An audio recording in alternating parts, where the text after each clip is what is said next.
ਸਾਰੇ ਪੰਜਾਬ ਨਿਵਾਸੀਆਂ ਨੂੰ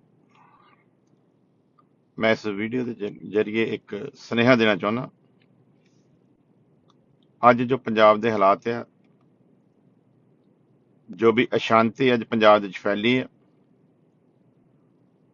ਔਰ ਸਿੱਖ ਔਰ ਈਸਾਈ ਭਾਈਚਾਰੇ ਦਾ ਜੋ ਵੀ ਇਹ ਵਿਵਾਦ ਛਿੜਿਆ ਆ, ਇਹ ਕੋਈ ਅਚਾਨਕ ਨਹੀਂ ਹੈ।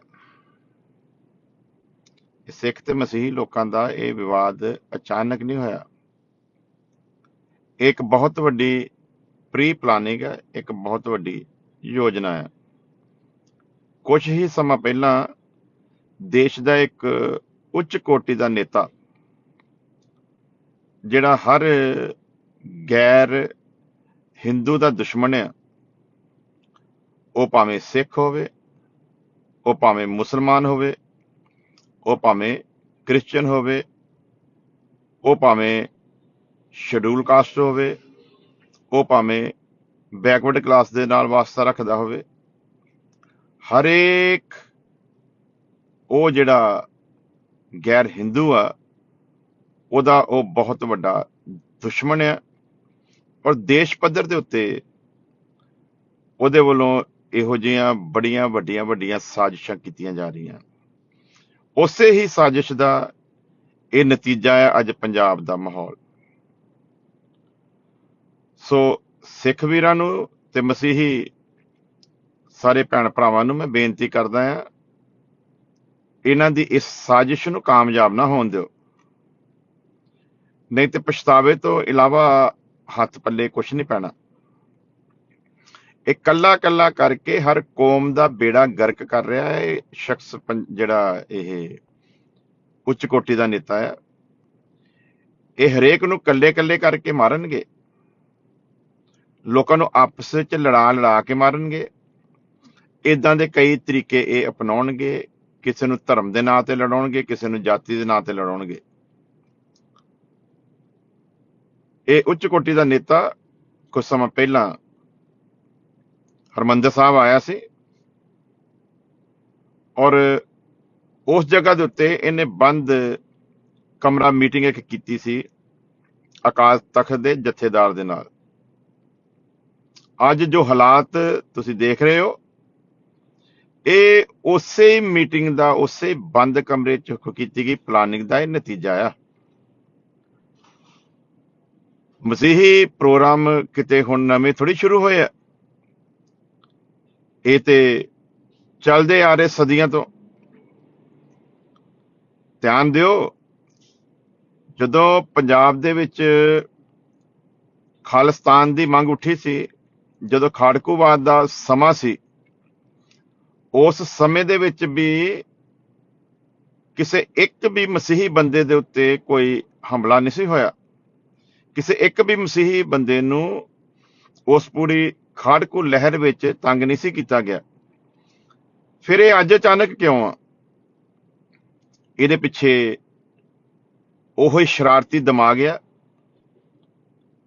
ਔਰ ਉਸ ਸ਼ਰਾਰਤੀ ਦਿਮਾਗ ਨੂੰ ਅਗਰ ਤੁਸੀਂ ਮਾਰਨਾ ਚਾਹੁੰਦੇ ਹੋ ਤੇ ਫਿਰ ਸਾਰਿਆਂ ਨੂੰ ਬੜੀ ਸਹਿਨਸ਼ੀਲਤਾ ਦੇ ਨਾਲ, ਬੜੀ ਗੰਭੀਰਤਾ ਦੇ ਨਾਲ ਇਸ ਸਾਰੇ ਮਸਲੇ ਉੱਤੇ ਵਿਚਾਰ ਕਰਨਾ ਪਵੇਗਾ। ਇਹ ਸਾਜ਼ਿਸ਼ਾਂ ਜਿਹੜੀਆਂ ਰਾਜਨੇਤਾਵਾਂ ਦੀਆਂ ਹੁੰਦੀਆਂ, ਇਹ ਕੌਮਾਂ ਨੂੰ ਬਰਬਾਦ ਕਰ ਦਿੰਦੀਆਂ ਆ। ਔਰ ਇਹ ਰਾਜਨੇਤਾਵਾਂ ਤੋਂ ਵੀ ਕਿਤੇ ਘਟੀਆ ਤੇ ਗਿਰੇ ਹੋਏ ਲੋਕ ਉਹ ਹੁੰਦੇ ਆ ਜਿਨ੍ਹਾਂ ਨੂੰ ਇਹ ਰਾਜਨੇਤਾ ਪੈਸੇ ਦੇ ਬਲ ਦੇ ਉੱਤੇ ਖਰੀਦ ਲੈਂਦੇ ਆ। ਕੌਣ ਕਿਹੜੇ ਟਾਈਮ ਕਿੰਨੇ 'ਚ ਵਿਕ ਜਾਵੇ, ਇਹ ਕੋਈ ਪਤਾ ਨਹੀਂ। ਸੋ ਪਿਆਰੇ ਅਜੀਜ਼ੋ, ਇਸ ਗੱਲ ਨੂੰ ਸਮਝੋ। ਇਹ ਸਾਰਾ ਮਸਲਾ ਜਿਹੜਾ ਭਖਿਆ, ਇਹਦੇ ਵਿੱਚ ਕੁਝ ਲੋਕ ਧਾਰਮਿਕ ਤੌਰ ਦੇ ਉੱਤੇ ਆਪਣੇ ਬੈਨੀਫਿਟ ਲੈਣਾ ਚਾਹੁੰਦੇ ਆ, ਕੁਝ ਲੋਕ ਰਾਜਨੀਤਿਕ ਤੌਰ ਤੇ ਆਪਣੇ ਬੈਨੀਫਿਟ ਲੈਣਾ ਚਾਹੁੰਦੇ ਆ, ਕੁਝ ਲੋਕ ਆਰਥਿਕ ਤੌਰ ਦੇ ਉੱਤੇ ਆਪਣੇ ਬੈਨੀਫਿਟ ਲੈਣਾ ਚਾਹੁੰਦੇ ਆ।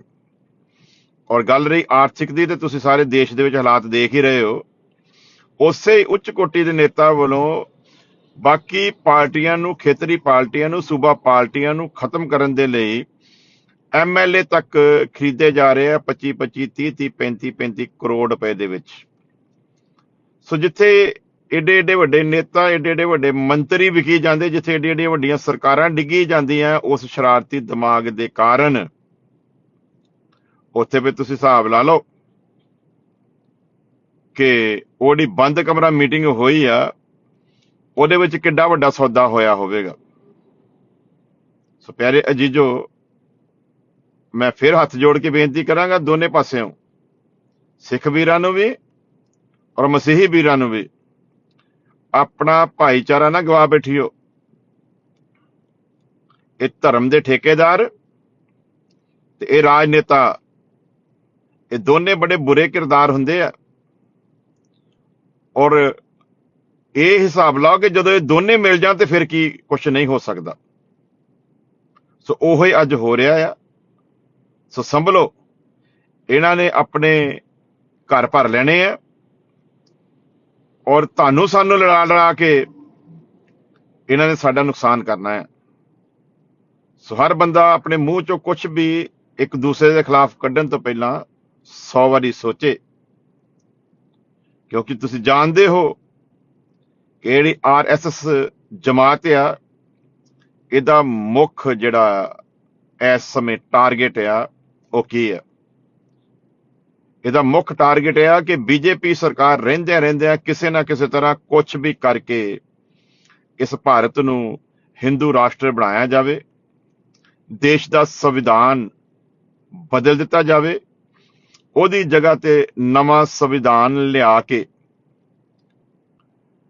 ਬਾਕੀ ਸਾਰੀਆਂ ਕੌਮਾਂ ਨੂੰ ਕਿਵੇਂ ਜੁੱਤੀ ਦੇ ਹੇਠ ਲੈ ਕੇ ਆਉਣਾ ਆ, ਇਹ ਸਾਰੀਆਂ ਪਲਾਨਿੰਗਾਂ ਚੱਲ ਰਹੀਆਂ। ਔਰ ਇਹਨਾਂ ਦੀ ਕੋਸ਼ਿਸ਼ ਆ ਕਿ 2024 ਤੱਕ ਇਹ ਆਪਣੇ ਇਸ ਮਨਸੂਬੇ ਦੇ ਵਿੱਚ ਕਾਮਯਾਬ ਹੋ ਜਾਣ।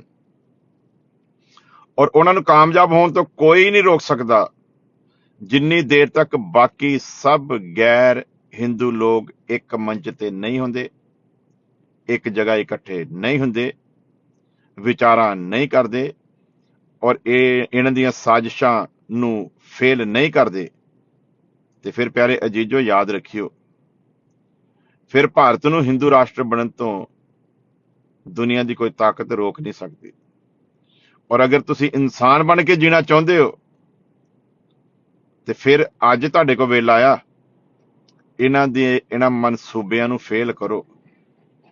ਉਸ ਦਿਨ ਦੀ ਇੰਤਜ਼ਾਰ ਨਾ ਕਰੋ ਜਿੱਦਣ ਉਹ ਇਸ ਚੀਜ਼ ਦੀ ਘੋਸ਼ਣਾ ਕਰਨ ਕਿ ਅਸੀਂ ਅੱਜ ਤੋਂ ਇਹਨੂੰ ਬਣਾ ਦਿੱਤਾ ਆ ਹਿੰਦੂ ਰਾਸ਼ਟਰ, ਬਲਕਿ ਉਹ ਘੋਸ਼ਣਾ ਤੋਂ ਪਹਿਲਾਂ ਐਸੇ ਇੱਕ ਮੰਚ ਤੇ ਇਕੱਠੇ ਹੋ ਜਾਓ ਕਿ ਉਸ ਘੋਸ਼ਣਾ ਨੂੰ ਕਿਸੇ ਕੀਮਤ ਉੱਤੇ ਹੋਣ ਨਾ ਦਿੱਤਾ ਜਾਵੇ। ਨਹੀਂ ਤੇ ਤੁਸੀਂ ਜਾਣਦੇ ਹੀ ਹੋ ਇਹ ਜਿਹੜੇ ਮਨੂਵਾਦੀ ਲੋਕ, ਇਹ ਕਿਵੇਂ ਇਨਸਾਨੀਅਤ ਦੇ ਦੁਸ਼ਮਣ ਰਹੇ ਆ, ਕਿਵੇਂ ਇਹਨਾਂ ਨੇ ਇਨਸਾਨੀਅਤ ਉੱਤੇ ਜ਼ੁਲਮ ਕੀਤਾ ਹੈ, ਕਿਵੇਂ ਇਹਨਾਂ ਨੇ ਇਨਸਾਨ ਨੂੰ ਜਾਨਵਰ ਤੋਂ ਵੀ ਭੈੜਾ ਜੀਵਨ ਜੀਣ ਦੇ ਲਈ ਮਜਬੂਰ ਕੀਤਾ। ਇਹ ਕਿਸੇ ਦਾ ਭੁੱਲਿਆ ਨਹੀਂ ਇਤਿਹਾਸ ਆ। ਇਸੇ ਲਈ ਗੋਰਿਆਂ ਨੇ ਆਪਣੀ ਹਕੂਮਤ ਵਿੱਚ ਕਹਿ ਦਿੱਤਾ ਸੀਗਾ ਕਿ ਮਨੂਵਾਦੀ ਸੋਚ ਦੇ ਕਿਸੇ ਬੰਦੇ ਨੂੰ ਵੀ ਕਿਸੇ ਨਿਆਏ ਪ੍ਰਣਾਲੀ ਵਾਲੀ ਜਗ੍ਹਾ ਤੇ, ਜਿੱਥੇ ਕਿਸੇ ਦਾ ਕੋਈ ਇਨਸਾਫ ਹੋਣਾ ਹੋਵੇ, ਉਸ ਜਗ੍ਹਾ ਦੇ ਉੱਤੇ ਇਹਨਾਂ ਨੂੰ ਨਾ ਲਾਇਆ ਜਾਵੇ, ਕਿਉਂਕਿ ਇਹਨਾਂ ਮਨੂਵਾਦੀ ਸੋਚ ਰੱਖਣ ਵਾਲੇ ਲੋਕਾਂ ਤੋਂ ਇਨਸਾਫ ਦੀ, ਨਿਆਂ ਦੀ ਉਮੀਦ ਹੀ ਨਹੀਂ ਕੀਤੀ ਜਾ ਸਕਦੀ। ਇਹ ਉਹਨਾਂ ਨੇ ਆਪਣੇ ਲਿਖਿਆ ਸੀ, ਮਤਾ ਪਾਸ ਕੀਤਾ ਸੀ। ਸੋ ਪਿਆਰੇ ਅਜੀਜ਼ੋ, ਅਗਰ ਤੁਸੀਂ ਬਚਣਾ ਹੈ ਨਾ ਮਨੂਵਾਦੀਆਂ ਤੋਂ, ਅਗਰ ਸ਼ਾਂਤੀ ਨਾਲ ਜੀਵਨ ਜੀਣਾ ਚਾਹੁੰਦੇ ਹੋ, ਤੇ ਫਿਰ ਇਹਨਾਂ ਗੱਲਾਂ ਤੋਂ ਬਾਜ ਆਓ। ਕਿਹਨੇ ਕਿਹਨੂੰ ਮੰਨਣਾ ਆ, ਕਿਹਨੇ ਕਿਹਨੂੰ ਛੱਡਣਾ ਆ, ਇਹ ਹਰੇਕ ਬੰਦੇ ਦਾ ਆਪਣਾ ਮੌਲਿਕ ਅਧਿਕਾਰ ਆ। ਔਰ ਹਰੇਕ ਬੰਦੇ ਨੂੰ ਉਹਦੀ ਇੱਛਾ ਦੇ ਉੱਤੇ ਛੱਡੋ ਕਿ ਉਹਨੇ ਕਿਹਨੂੰ ਮੰਨਣਾ, ਕਿਹਨੂੰ ਨਹੀਂ ਮੰਨਣਾ। ਭਗਤੀ ਜਾਂ ਆਸਥਾ ਜ਼ਬਰਦਸਤੀ ਨਹੀਂ ਕਰਵਾਈ ਜਾਂਦੀ, ਇਹ ਹਰੇਕ ਬੰਦੇ ਦਾ ਆਪਣਾ ਇੱਕ ਮਨ ਆ। ਮੈਂ ਸਵੇਰੇ ਅਗਰ ਸਿੱਖ ਕੌਮ ਦੇ ਵਿੱਚ ਜਾਣਾ ਹੋਵੇ, ਮੈਂ ਸਿੱਖੀ ਰੂਪ ਧਾਰਨਾ ਹੋਵੇ, ਮੈਂ ਆਪਣੇ ਆਪ ਨੂੰ ਸਿੱਖ ਐਲਾਨਣਾ ਹੋਵੇ, ਕਿਹੜਾ ਕ੍ਰਿਸਚਨ ਆ ਜਿਹੜਾ ਮੈਨੂੰ ਰੋਕ ਸਕਦਾ? ਜਾਂ ਮੈਂ ਹਿੰਦੂ ਬਣਨਾ ਹੋਵੇ ਤੇ ਕੌਣ ਆ ਮੈਨੂੰ ਰੋਕ ਸਕਦਾ? ਜਾਂ ਮੈਂ ਮੁਸਲਮਾਨ ਬਣਨਾ ਹੋਵੇ, ਕੌਣ ਆ ਮੈਨੂੰ ਰੋਕ ਸਕਦਾ? ਜਾਂ ਮੈਂ ਬੁੱਧਿਸਟ ਬਣਨਾ ਹੋਵੇ, ਕੌਣ ਆ ਮੈਨੂੰ ਰੋਕ ਸਕਦਾ? ਸੋ ਪਿਆਰੇ ਅਜੀਜ਼ੋ, ਇਸ ਅਧਿਕਾਰ ਨੂੰ ਬੰਦੇ ਦੀ ਆਜ਼ਾਦ ਮਰਜ਼ੀ ਦੇ ਵਿੱਚ ਰਹਿਣ ਦਿਓ। ਹਾਂ, ਤੁਹਾਨੂੰ ਕਿਤੇ ਲੱਗਦਾ ਆ ਵੀ ਕੋਈ ਜ਼ੋਰ ਜ਼ਬਰਦਸਤੀ ਦੇ ਨਾਲ ਜਾਂ ਕੋਈ ਲਾਲਚ ਦੇ ਨਾਲ, ਤੇ ਸਭ ਤੋਂ ਪਹਿਲਾਂ ਉਹਨੂੰ ਸਿੱਧ ਕਰੋ। ਸਿਰਫ ਗੱਲਾਂ ਕਰਨ ਦੇ ਨਾਲ ਨਹੀਂ ਹੁੰਦਾ ਕਿ ਅਸੀਂ ਕਹਿ ਦਈਏ ਲਾਲਚ ਦੇ ਨਾਲ ਆ। ਪੰਜਾਬ ਦੇ ਵਿੱਚ 90% ਪਾਸਟਰਾਂ ਦੇ ਕੋਲ ਤੇ ਚਰਚ ਹੀ ਨਹੀਂ ਹੈ, ਤੇ ਜੇ ਉਹਨਾਂ ਨੂੰ ਕੋਈ ਲਾਲਚ ਹੁੰਦਾ ਹੋਵੇ, ਜੇ ਉਹਨਾਂ ਨੂੰ ਕੋਈ ਚਾਰ ਪੈਸੇ ਆਉਂਦੇ ਹੋਣ ਕਿਤੇ ਦੇਸ਼ੋਂ ਵਿਦੇਸ਼ੋਂ, ਤੇ ਉਹ ਵਿਚਾਰੇ ਚਰਚ ਨਾ ਬਣਾ ਸਕਣ। ਸਕੂਲ ਦੇ ਵਿੱਚ ਉਹਨਾਂ ਦੇ ਬੱਚੇ ਪੜ੍ਹਦੇ, ਉਹਨਾਂ ਦੀਆਂ ਫੀਸਾਂ ਦੇਣ ਤੱਕ ਤੇ ਉਹਨਾਂ ਕੋਲ ਪੈਸੇ ਨਹੀਂ ਹੁੰਦੇ, ਲਾਲਚ ਕਿਹਨੂੰ ਦੇਣਾ? ਇਹ ਤੇ ਚੰਨ ਕੁਛ ਲੋਕ ਆ ਜਿਹੜੇ ਠੀਕ ਠਾਕ ਆ, ਬਾਕੀ ਤੇ ਸਾਰੇ ਵਿਚਾਰੇ ਗੁਰਬਤ ਦੀ ਜ਼ਿੰਦਗੀ ਜੀਂਦੇ ਆ। ਤੁਸੀਂ ਕਹਿ ਰਹੇ ਹੋ ਲਾਲਚ, ਲਾਲਚ ਨੂੰ ਛੱਡੋ। ਤੁਸੀਂ ਦੇਖੋ ਪ੍ਰੋਗਰਾਮ, ਜਿਹੜੇ ਵੱਡੇ ਵੱਡੇ ਚਰਚਾਂ ਦੇ ਪ੍ਰੋਗਰਾਮ ਦੇਖੋ, ਉਹ ਤੇ ਲੋਕਾਂ ਕੋਲ ਲੈ ਰਹੇ ਆ। ਦਸ਼ਮਾਂਸ਼ ਦੇ ਨਾਂ ਤੇ ਲੋਕਾਂ ਕੋਲ ਲੈ ਰਹੇ ਆ, ਦਾਨ ਦੇ ਨਾਂ ਤੇ ਲੋਕਾਂ ਕੋਲ ਲੈ ਰਹੇ ਆ, ਚਰਚ ਬਿਲਡਿੰਗ ਬਣਾਉਣ ਦੇ ਲਈ ਲੋਕਾਂ ਕੋਲ ਲੈ ਰਹੇ ਆ, ਚਰਚ ਬਿਲਡਿੰਗ ਦੇ ਲਈ ਜਗ੍ਹਾ ਖਰੀਦਣ ਦੇ ਲਈ ਲੋਕਾਂ ਕੋਲ ਲੈ ਰਹੇ ਆ, ਤੇ ਤੁਸੀਂ ਕਹਿ ਰਹੇ ਹੋ ਕਿ ਲਾਲਚ ਦਿੱਤਾ ਜਾ ਰਿਹਾ ਹੈ। ਇਹ ਸਿਰਫ ਇੱਕ ਮਾੜੀ ਸੋਚ ਸੀ ਕਿ ਇਸ ਚੀਜ਼ ਦੇ ਉੱਤੇ ਲੋਕਾਂ ਨੂੰ ਲਾਇਆ ਗਿਆ ਕਿ ਲਾਲਚ ਆ। ਅੱਜ ਤੱਕ ਭਾਰਤ ਦੀ ਕਿਸੇ ਕੋਰਟ ਵਿੱਚ ਇਹ ਸਾਬਤ ਨਹੀਂ ਹੋ ਸਕਿਆ, ਜਦ ਕਿ ਮੀਡੀਆ ਵੀ ਗੈਰ ਮਸੀਹੀ, ਪੁਲਿਸ ਵੀ ਗੈਰ ਮਸੀਹੀ, ਅਦਾਲਤਾਂ ਵੀ ਗੈਰ ਮਸੀਹੀ, ਤੇ ਬਾਵਜੂਦ ਇਹਦੇ ਇੰਨਾ ਕੁਝ ਹੋਣ ਦੇ ਵੀ ਅੱਜ ਤੱਕ ਕਿਸੇ ਕੋਰਟ ਦੇ ਵਿੱਚ ਇਹੋ ਜਿਹੀ ਕੋਈ ਗੱਲ ਸਾਬਤ ਨਹੀਂ ਹੋਈ। ਇਹ ਇੱਕ ਕੋਰਾ ਝੂਠ ਆ, ਜਿਹਨੂੰ 100 ਵਾਰੀ ਬੋਲ ਕੇ ਸੱਚ ਬਣਾ ਦਿੱਤਾ ਗਿਆ ਹੈ। ਸੋ ਹਾਂ, ਅਸੀਂ ਤੁਹਾਡੇ ਨਾਲ ਖੜੇ ਹਾਂ। ਅਗਰ ਕਿਤੇ ਕੋਈ ਪਾਸਟਰ ਕਿਸੇ ਨੂੰ ਇਦਾਂ ਦਾ ਕੋਈ ਲਾਲਚ ਦਿੰਦਾ, ਤੁਸੀਂ ਫੜ ਲੈਂਦੇ ਹੋ। ਅਗਰ ਕਿਸੇ ਨੂੰ ਗੁੰਮਰਾਹ ਕਰਦਾ, ਕਿਸੇ ਨੂੰ ਫੜ ਲੈਂਦੇ ਹੋ, ਅਸੀਂ ਤੁਹਾਡੇ ਨਾਲ ਖੜਾਂਗੇ। ਅਸੀਂ ਤੁਹਾਡੇ ਨਾਲ ਖੜੇ ਹੋ ਕੇ ਉਸ ਬੰਦੇ ਨੂੰ ਸਜ਼ਾ ਦੇਣ ਦੇ ਲਈ ਹਾਮੀ ਭਰਾਂਗੇ। ਲੇਕਿਨ ਮੈਂ ਫਿਰ ਕਹਾਂਗਾ, ਬਚੋ। ਇਹ ਮਨੂਵਾਦੀ ਬਹੁਤ ਖਤਰਨਾਕ ਆ, ਇਹਨਾਂ ਦੇ ਦਿਮਾਗ ਨੂੰ ਕੋਈ ਬੰਦਾ ਪੜ ਨਹੀਂ ਸਕਦਾ।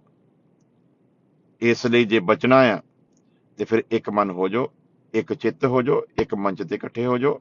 ਆਪਸੀ ਵੈਰ ਵਿਰੋਧ ਭੁੱਲ ਕੇ ਇਹਨਾਂ ਦਾ ਜਿਹੜਾ ਮਨਸੂਬਾ ਆ ਉਹਨੂੰ ਕਾਮਯਾਬ ਹੋਣ ਤੋਂ ਰੋਕੋ। ਅੱਜ ਰੋਕਿਆ ਜਾ ਸਕਦਾ ਆ, ਬਾਅਦ ਵਿੱਚ ਪਛਤਾਵੇ ਤੋਂ ਇਲਾਵਾ ਕੁਝ ਤੁਹਾਡੇ ਪੱਲੇ ਪੈਣਾ ਨਹੀਂ ਹੈ। ਸੋ ਚੰਗੇ ਵਿਚਾਰ ਲੱਗੇ ਹੋਣ ਤੇ ਕਬੂਲ ਕਰ ਲਿਓ, ਜੇ ਨਹੀਂ ਚੰਗੇ ਲੱਗੇ ਤੇ ਫਿਰ ਥੋੜੇ ਸਮੇਂ ਬਾਅਦ ਤੁਹਾਨੂੰ ਪਤਾ ਲੱਗ ਹੀ ਜਾਣਾ ਜੋ ਮੈਂ ਅੱਜ ਕਿਹਾ ਆ। ਤੇ ਅਸੀਂ ਤੇ ਮਸੀਹ ਦੇ ਵਿੱਚ ਵਿਸ਼ਵਾਸ ਕਰਨ ਵਾਲੇ, ਮਸੀਹ ਤੇ ਈਮਾਨ ਰੱਖਣ ਵਾਲੇ ਲੋਕ ਆ। ਸਾਨੂੰ ਇਹਨਾਂ ਚੀਜ਼ਾਂ ਦੇ ਨਾਲ ਕੋਈ ਫਰਕ ਪੈਣ ਵਾਲਾ ਨਹੀਂ ਹੈ। ਸਾਡਾ ਰੱਬ ਰਾਖਾ ਆ, ਉਹ ਸਾਡੀ ਲੜਾਈ ਲੜਨੀ ਜਾਣਦਾ ਆ। ਕਿਵੇਂ ਵਿਰੋਧੀਆਂ ਨੂੰ ਪਸਤ ਕਰਨਾ ਸਾਡਾ ਖੁਦਾ ਚੰਗੀ ਤਰ੍ਹਾਂ ਜਾਣਦਾ ਆ। ਸੋ ਸਾਨੂੰ ਇਹਨਾਂ ਚੀਜ਼ਾਂ ਤੋਂ ਕੋਈ ਖੌਫ ਨਹੀਂ, ਕੋਈ ਖਤਰਾ ਨਹੀਂਗਾ ਕਿ ਇਹ ਕੀ ਬਣਾਉਣਗੇ ਤੇ ਕੀ ਨਹੀਂ ਬਣਾਉਣਗੇ। ਪਰ ਜਿਹੜੇ ਲੋਕ ਇਹੋ ਜਿਹਾ ਈਮਾਨ ਨਹੀਂ ਰੱਖਦੇ, ਜਿਹੋ ਜਿਹਾ ਅਸੀਂ ਮਸੀਹ ਉੱਤੇ ਰੱਖਦੇ ਹਾਂ, ਉਹਨਾਂ ਲੋਕਾਂ ਦੇ ਲਈ ਬੜਾ ਬੁਰਾ ਸਮਾਂ ਆਉਣ ਵਾਲਾ ਹੈ। ਇਹ ਬੁਰਾ ਸਮਾਂ ਨਾ ਆਵੇ, ਇਸ ਲਈ ਅਸੀਂ ਆਪਣੀ ਭਾਈਚਾਰਕ ਸਾਂਝ ਨੂੰ ਬਣਾਏ ਰੱਖੀਏ। ਰੱਬ ਤੁਹਾਡੇ ਸਾਰਿਆਂ ਦੇ ਨਾਲ ਹੋਵੇ ਜੀ। ਧੰਨਵਾਦ।